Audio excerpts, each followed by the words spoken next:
తెనాలి రామకృష్ణ నీలమణి చౌర్యం. శ్రీకృష్ణదేవరాయలు రాసిన ఆముక్తమాల్యదను విమర్శించడంతో తెనాలి రామకృష్ణకు గొప్ప గుర్తింపొచ్చింది. ఆయన విద్వాంసుడే కాక మహారాజును సైతం ఒప్పించే విధంగా మాట్లాడగలడు అని అర్థమైంది.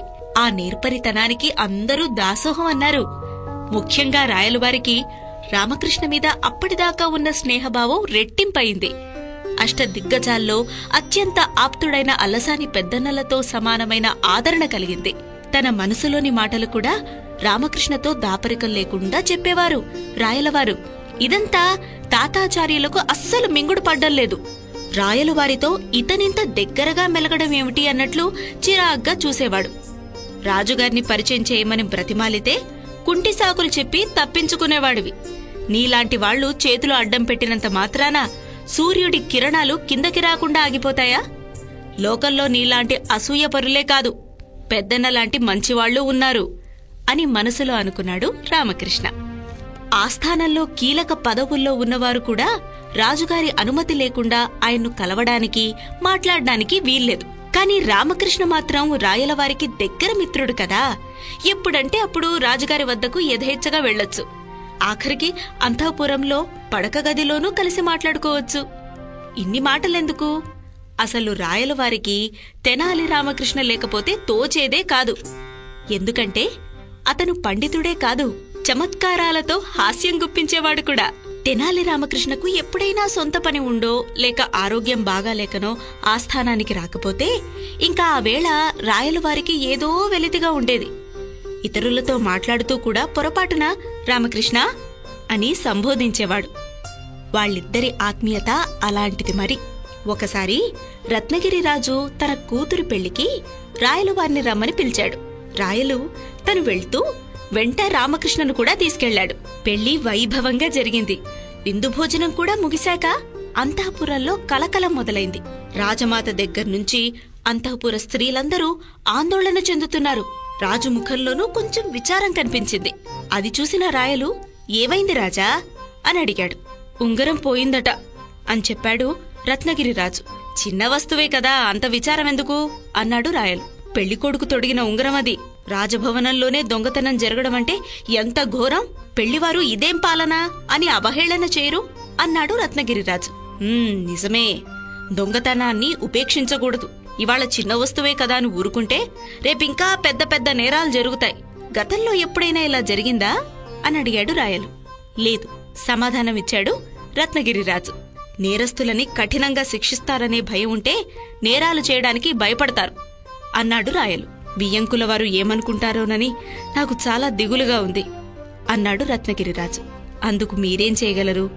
జరిగిన దొంగతనానికి మీరు కాదుగా బాధ్యులు అన్నాడు రాయలు. కాళ్లపారాణి ఆరకముందే ఉంగరం పోవడమేమిటి అశుభసూచకమని రాజమాత కూడా బాధపడుతోంది అన్నాడు రత్నగిరిరాజు. మీరావిడికి సర్ది చెప్పండి. ఒక దొంగ ఉంగరం దొంగలించినంతలో శుభం కాస్త అశుభంగా మారుతుందా? అదీగాక దొంగని పట్టుకుంటాని మాటివ్వండి అన్నాడు రాయలు. రాయలు ఇలా మాట్లాడుతూ ఉండగానే ఒక భటుడు వచ్చి, అయ్యా, పరిచారిక నీలమణి బట్టల పెట్టెలో ఉంగరం దొరికిందని మహారాణిగారు చెప్పి రమ్మన్నారండి అన్నాడు.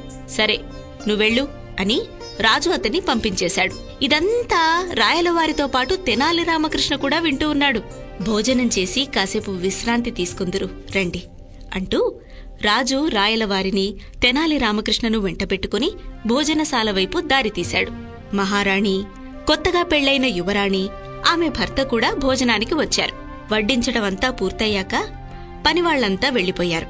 అప్పుడు యువరాణి మహారాణి ముఖముఖాలు చూసుకుంటున్నారు. ఏదో చెప్పాలని తటపటాయిస్తున్నారని అర్థమైంది రాజుకి. పర్వాలేదు, ఏం చెప్పాలనుకుంటున్నారో చెప్పండి. వీరిద్దరూ మనకు బాగా కావాల్సిన వారే.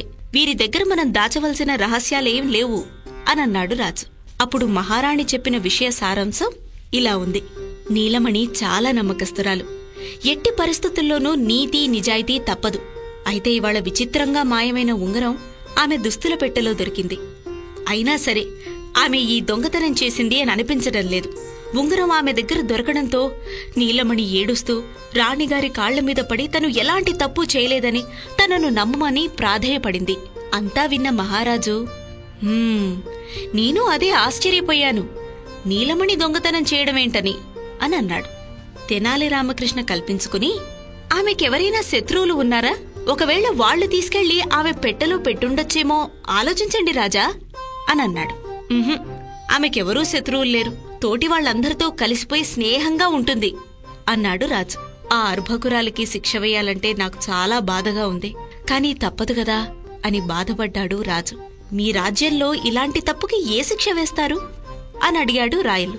రాజాస్థానంలోనే దొంగతనానికి సాహసించడం మహానేరమే, దీనికి 10 ఏళ్ల శిక్ష ఉంటుంది జవాబిచ్చాడు రత్నగిరిరాజు.